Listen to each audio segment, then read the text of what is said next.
Hey listeners, what's up and welcome to the Political Puzzler Podcast. My name is Stuart and welcome to episode 10, season 2. Let's get started with our 3 headlines. Our headlines for the week: Senator Manchin and Sinema will be 2 sharp thorns in Biden's agenda for the next 2 years as Biden calls them out. Iran's largest Navy ship catches fire and sinks in the Gulf of Oman. And Governor Ron DeSantis and Nikki Fried, the future of Florida. Let's begin. Story number 1 is Senator Manchin and Sinema will be 2 sharp thorns in Biden's agenda for the next 2 years. On Tuesday, President Biden seemed to indirectly call out Senator Joe Manchin, a Democrat from West Virginia, and Senator Kristen Sinema, a Democrat from Arizona, as the reason he's not been able to pass his big agenda. Manchin and Sinema are from very moderate states.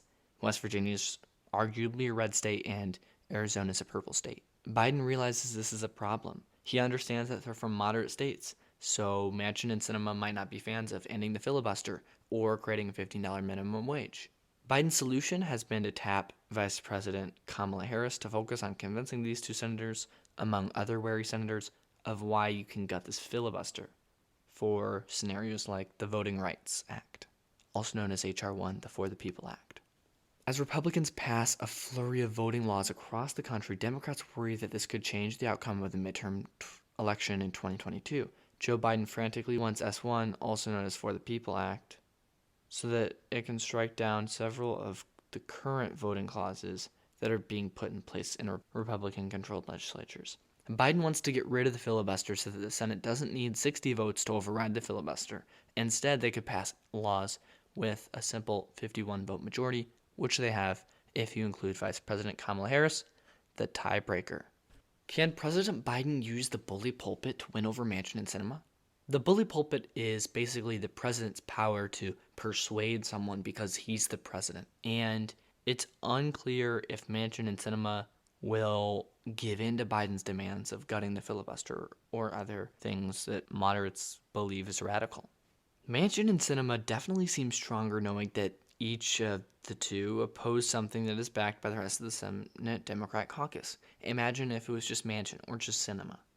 Manchin and Sinema are clearly thorns in Biden's agenda, and we're unsure if they'll give in and when they would give in. Our key takeaway is Biden's trying to get Manchin and Sinema to gut the filibuster with the bully pulpit, but it's unclear if it'll work. We do know Manchin and Sinema are going to be thorns in the Biden administration. Our second story is Iran's largest Navy ship catches fire and sinks in the Gulf of Oman. Let's begin. Early Wednesday morning in the Gulf of Oman, it was just an ordinary day. Then, suddenly, Iran's largest Navy ship mysteriously caught on fire. It's unclear how Iran's largest warship suddenly caught on fire, but firefighters failed to contain the fire, and the boat sank. No Iranians died, only around 20 were injured, and all safely evacuated. The Kark is a training and logistical vessel for the Iranian Navy. The military vessel was being deployed to international waters for a training naval operation when it suddenly caught fire, and Iran has not said why or how the fire was caused, but they did launch an investigation. The Kark was built by the British, and then Iran took control of the vessel after lengthy negotiations. Iran's biggest enemy in the Middle East is arguably Israel, but there are also other enemies, and it's unknown if Israel had anything to do with this.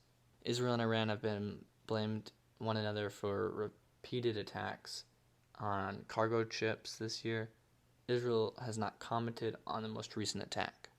Our key takeaway is Iran's largest warship sunk, and it's unclear how, why, or by whom. Our third story is our best one yet. It's a deep dive with Nikki Fried and Ron DeSantis.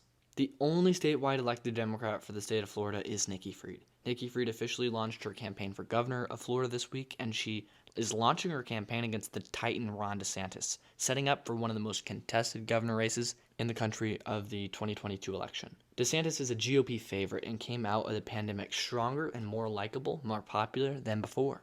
It'll be a tense race to see if she can unseat the GOP Titan, as Floridians are continuing to go more and more right. We saw it in the 2016 election, the 2018 election, and now the 2020 election. DeSantis made a big bet when he let Florida stay open in the midst of the pandemic. Scientists criticized DeSantis, but 1 year later, it looks like he was right. He left Florida open, and Floridians flourished with millions of Americans flocking to Florida to for vacation, making millions of taxpayer dollars. DeSantis has another advantage: the noticeable shift in recent years where Florida immigrants are voting more with Republicans and less with Democrats.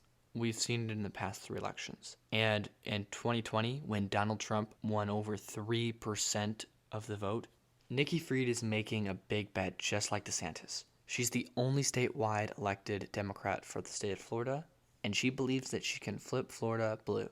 But in the 2020 election, when Donald Trump won the state by more than 3%, it just shows you that Florida is shifting more and more red. She thinks she can flip the state back, and we aren't so sure. Fried tweeted, quote, "Florida isn't a red state," but we think she's wrong, since there's 2 Republican senators, a Republican governor, and the GOP controls the state legislature. What else could they possibly do? Our key takeaway is Nikki Fried is making a big bet that she can defeat the red shift in Florida and change it back to blue. With Trump winning in Florida by over 3% in the most recent election, we're not so sure.